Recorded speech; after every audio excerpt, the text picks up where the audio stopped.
হায় এই উম্মত যদি কিছুই না করত, শুধু নামাজই পড়তো, 5 ওয়াক্ত নামাজই পড়তো, তাহলে এই উম্মতের জন্য আমাদের নবীর সুবাদে 1-এর ভিতরে 100 ছিল। 1-এর ভিতরে 100,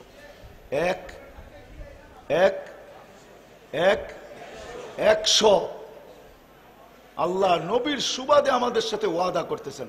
ফাইন সালুহা সালুহা সাইরুল আমাল, বলতেছে নবীজি আপনি তো উম্মতের জন্য চোখের পানি থামে না। এক রেওয়ায়াত মনে উঠলো, এই জন্য বলতেছি। জিবরিল মিকাইলকে আল্লাহ রসুল প্রশ্ন করছিলেন আপনাদের চোখের পানি কেন থামে না? যখনই দেখি দুইজনে কাঁদেন, তো দুইজনের উত্তর দুটা ছিল, যুক্তি দুটা ছিল। তো দুইজন মিলে আল্লাহ রসুলকে জিজ্ঞাসা করছে আপনার চোখের পানিও তো কখনো থামতে দেখি না, যখনই দেখি চোখে পানি টলটল টলটল করতে থাকে, কখনো গড়ায়া পড়তে থাকে, তো আপনার চোখে পানি কেন? তো বলছে জিবরিল মিকাইল যেদিন থেকে জান্নাত জাহান্নাম দেখে আসছি উম্মতের ব্যথায় চোখের পানি থামে না। নবীর চোখের পানি থামে নাই। ওই নবীর চেহারার থেকে পানি শুকানোর জন্য আল্লাহ হাবিব বানাইছেন। হাবিব, ওই হাবিবকে সান্ত্বনা দেওয়ার জন্য আল্লাহ আমাদেরকে শর্টে আমাদের এই জীবনটা গড়ুক। হুজুর কিন্তু বহুত ভাবে আমাদেরকে বুঝাইতে চেষ্টা করছেন যে কিভাবে এই উম্মত পার হয়ে যাবে, কোন উসিলায় পার হয়ে যাবে। তো আল্লাহ বন্ধুকে বলতেছে, বন্ধু আপনার উম্মতকে বলেন শুধু আমাকে নামাজটা ওকে করে দিতে, আমি পুরা জিন্দগিটাকে ওকে বইলা গ্রহণ করে নিব। ইদা সালুহা সালুহা সাইরুল আমাল। এই জন্যই আল্লাহ রসুল চোখে পানি নিয়ে আমাদেরকে বুঝাইছেন। এক রেওয়ায়াত আছে হারেস রাদিয়াল্লাহু তাআলা আনহুকে আল্লাহ রসুল বলছে, হারেস কাইফা বিকুম ইদা উমিতাতিস সালাহ, ওই দিন কেমন হবে যেদিন আমার উম্মতের জীবন থেকে নামাজ মরে যাবে। ওয়াকাদ কুররাতু আইনি বিয়াস সালাহ, নামাজ আমার চোখের শীতলতা। আমি আসতে দেরি, নামাজের মেসেজ দিতে দেরি করি নাই, আমাকে চাদরে রাখতে দেরি, আমি লম্বা সেজদা করে উম্মতকে মেসেজ দিতে দেরি করি নাই। আমি যেই দিন দুনিয়ার থেকে চলে যাব ওই দিনও চিৎকার দিতে দিতে যাব নামাজ নামাজ নামাজ। কেননা 1-এর ভিতরে 100 ছিল। আজকে আজান হয় মসজিদ ভরে না, আজান হয় মসজিদ ভরে না, কিন্তু খিলগার প্রত্যেকটা গলি ভরা থাকে মাগরিবে এশায়, জোহরে আসরে পুরাটা রাস্তা ভরা থাকে, কিন্তু আজান হয় মসজিদ খালি থাকে। আসেন আসেন আসেন, কিচ্ছু না করি শুধু নামাজটা পড়ি, যেটা 1-এর ভিতরে 100 ছিল। আল্লাহ ডাকে, আল্লাহ আল্লাহ যে এখনো আমাদেরকে পালতেছেন, আমরা যে টিকা আছি, আমরা যে জমিনের ভিতরে দৈশা না যাই। হায় দুনিয়ার কোনো পদস্থ ব্যক্তির ডাকে সাড়া না দেওয়া যদি কোনো জুলুম হয়, অন্যায় হয়, হ্যাঁ অন্যায় হয়, এটার জন্য যদি অনেক ভোগান্তি স্বীকার করতে হয়, কতজনকে তো জানও দিতে হয়, ঠিক না? যদি সামান্য দুনিয়ার একজন পদস্থ মানুষের কোনো অর্ডারকে না মানলে, তার ডাকে সাড়া না দিলে, তার মতের ভিতরে মত, তার মতে হা না বললে, তার মত আদর্শে আদর্শ না বললে দুনিয়ায় কত ধরনের যাতনার শিকার যে হইতে হয়, এটা আমাদের চোখের সামনে। আর ওই আল্লাহ যে 99টা পদের মালিক, হুজুর তো বললেন যে এক মুহাদ্দিস এটা পর্যন্ত লেখছে যে 5000 পর্যন্ত উনি সংগ্রহ করছেন। আমি তো বলবো আল্লাহ রসুল এটাও বলছে যে আল্লাহর গুণবাচক নাম এটা আল্লাহ ছাড়া কেউ জানে না। এই জন্য আল্লাহ নবী বলছেন ওয়াস্তারসারতাহু ফি ইলমিকাল গায়ব, ওই আল্লাহ আমাদেরকে 5 ওয়াক্ত ডাকে, যে 99টা পদের মালিক, যে শুধু আল্লাহ না, যে আল্লাহ না শুধু, যে রহমান, যে রহিম, যে মালিক, যে কুদ্দুস, যে সালাম, যে মুমিন, যে মুহাইমিন, যে আজিজ, যে জব্বার, মুতাকাব্বিরুল খালিকুল বারিউল মুসাফফিরুল গফফারুল কহারুল ওয়াহাবুর রাজ্জাকুল ফাত্তাহুল আলিমুল কাবিদুল বাসিতুল খাফিদুর রাফিউল মুইজ্জুল মুদিল্লুস সামিউল বাসিরুল হাকামুল আদলুল লতীফুল খবীরুল হালিমুল আযীমুল গফুরুল শাকুরুল আলিকুল কবীরুল হাফিজুল মুকিতুল হাসিবুল জলিলুল করিমুল রকিবুল মুজিবুল ওয়াসি আল হাকিমুল ওয়াদুদুল মজিদুল বাঈতুল শাহীদুল হকুল ওয়াকিলুল কফিকুল মকিনুল ওয়ালিকুল হামিদুল মুসি আল মুবদি আল মুঈদ আল মুহয়ি আল মুমিত আল হাইয়্যু আল কাইয়্যুম আল ওয়াজিদ আল মাজিদ আল ওয়াহিদ আল আহাদ আল সামাদ আল কাদির আল মুক্তাদির আল মুকদ্দম আল মুআখ্খার আল আউয়াল ওয়াল আখির আল যাহির ওয়াল باطن الوالي المتوالي البر التواب المنتقم العفو الرؤوف مالك الملك ذا الجلال والإكرام المقسط والجامع والغني والمغني المانع الضار النافع النور الهادي البديع والباقي الوارث والرشيد الصبور جل جلاله ওই আল্লাহ আমাকে ডাকে, আপনাকে ডাকে, কুদরতি পাও বিছায়া ডাকে। হায় সময় লম্বা হয়ে গেছে, আবারও কখনো সুযোগ হলে শোনাবো যে নামাজের ভিতরে কি রাখা ছিল। 20টা তো দুনিয়ার ফায়দাই রাখা আছে, দুনিয়ার উপকারী 20টা রাখা আছে নামাজের ভিতরে। আমি একটা একটা করে হাদিস কোরআন দিয়ে প্রমাণ দিতে পারবো, রাখা ছিল। আজকে যদি উম্মত নামাজি পড়তো 5 ওয়াক্ত, আমাদের ঘরের সবাই যদি নামাজি হইতো, আর কিচ্ছু না হইতো, প্রত্যেকটা ঘরের নারী পুরুষ যদি নামাজি হইতো, আর কিচ্ছু না হইতো, যে আজান দিতে দেরি, দৌড়াইতে দেরি করতো না, এতটুকু যদি হইতো, এতটুকু যদি হইতো, তাহলে 1-এর ভিতরে 100 ছিল। আল্লাহর ওয়াদা ছিল, ইদা সালুহা সালুহা সাইরুল আমাল, নামাজ ঠিক আপনার উম্মতের জিন্দেগি আমার কাছে ঠিক, আমি গ্রহণযোগ্যতা দিয়া দিব, আর কোনো দিকে তাকাবই না, বাচক না 1000 বছর। বেদে আমি আমার এলাকার বা এই মজমার সাথীদেরকে বলবো, আপনাদের পায়ে হাত রাখা বলবো, আজকে আমরা ওয়াদা করি যে নামাজ আমরা কোনোদিন ছাড়বো না।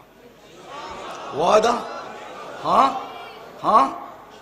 কিন্তু সাথে আরেকটা ওয়াদা নিব আমি। এই মজমা যদি আজকে ওয়াদা করে যে নূরবাগে আজান হবে, আমরা প্রতিদিন আমাদের এলাকার যারা মসজিদে আসে না, নামাজ পড়ে না, এরকম লোকের খবর আমরা জানি, আমরা পায়ে দৌড়া হইলো এদেরকে মসজিদে আনবো। কি বলেন, ওয়াদা করতে পারেন?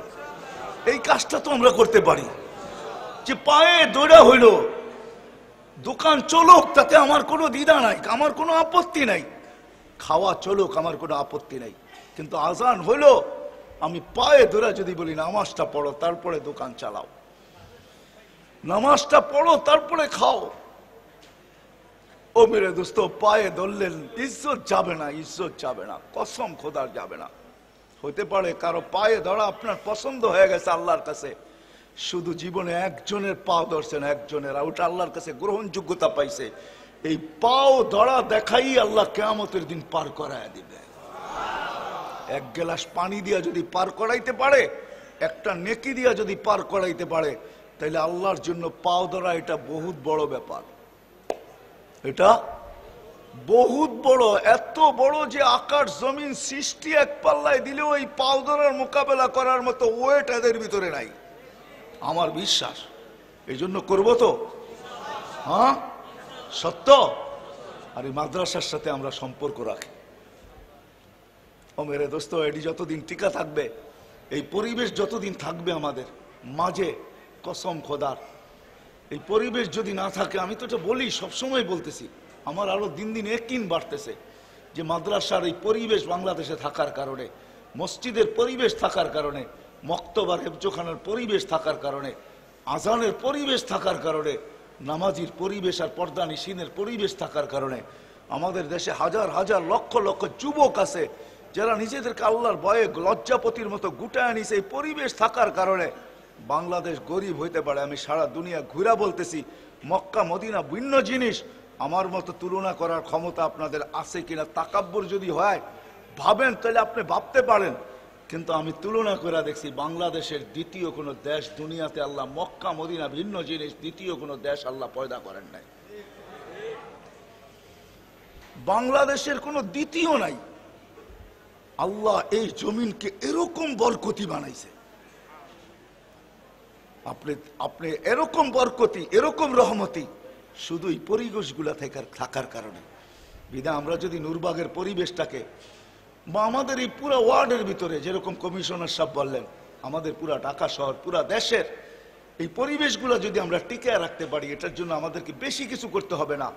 আমাদের জীবনের প্রতি মাসে লম্বা লম্বা বাজেট থেকে যদি আমরা একটা ছোট্ট বাজেট, আমি আপনাদেরকে একটা তথ্য দিব হাদিস থেকে।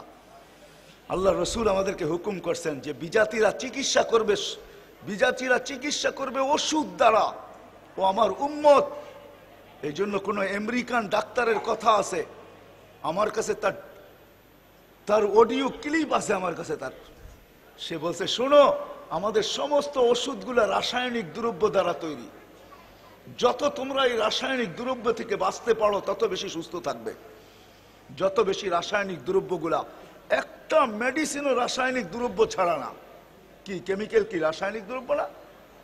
না রাসায়নিক দ্রব্য না? বলেন আপনাদের বিদ্যা কি বলে, জেনারেল শিক্ষা কি বলে? সব রাসায়নিক দ্রব্য দ্বারা। আমেরিকান ডাক্তার, সে আমেরিকান, তার ক্লিপ আছে আমার কাছে, কোন উর্দু কবি বলছিলেন, কোন উর্দু ডাক্তার বলছিলেন, বড় সুন্দর কথা।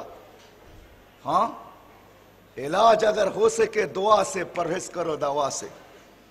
যদি তুমি তোমার চিকিৎসা দোয়া দ্বারা করতে পারো তাহলে ওষুধের কাছেও যেও না। আরেকজন কোন ব্যক্তি লিখছিলেন যে আগার এলাজ হো সকে গিজা সে, পরহেজ করো দাওয়া সে। যদি খাদ্য দ্বারা তুমি তোমার চিকিৎসা করতে থাকো তাহলে ওষুধের কাছে যেও না। কিন্তু আমাদের নবীজি আমাদেরকে বলছে তুমি যদি চিকিৎসা করতে চাও তোমার সদা সর্বদা, তো তোমাদেরকে আমি তথ্য দিতেছি, তাদাউ বিসাদকা, তোমরা সৎকা দ্বারা নিজেদের চিকিৎসা করো। কামা ইয়াতাতা, যেরকম বিজাতিরা চিকিৎসা করে ওষুধের দ্বারা, ও আমার উম্মত তোমরা তোমাদের চিকিৎসা করো সৎকার দ্বারা।